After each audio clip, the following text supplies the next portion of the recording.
মনে করেন আপনি এমন একটা রাস্তা দিয়ে হেঁটে যাচ্ছেন যে রাস্তাটায় ইটের ভাঙা সুরকি টুরকি আছে না, খোয়া টোয়া, অথবা নুড়ি পাথর দিয়ে ভরা।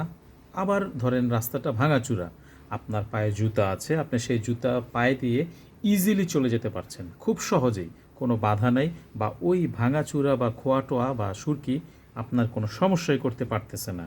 বিষয়টা বুঝেন।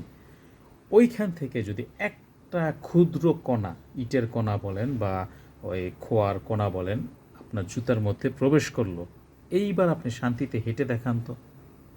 সম্ভব না। আপনার সম্পূর্ণ কমফোর্ট জোনটা সে নষ্ট করে ফেলবে। আপনি আনইজি ফিল করবেন হাঁটার ক্ষেত্রে। ঠিক তেমনি আপনার চলার পথে, আপনার জীবনে অনেক ধরনের বাধা বিপত্তি আসবে, অনেক ধরনের ঝড়ঝাপটা আসবে, সমস্যার মুখোমুখি আপনি হবেন। কিচ্ছু যায় আসে না, সবগুলোকে আপনি মারায় চলে যেতে পারবেন 2 দিন আগে বা পরে।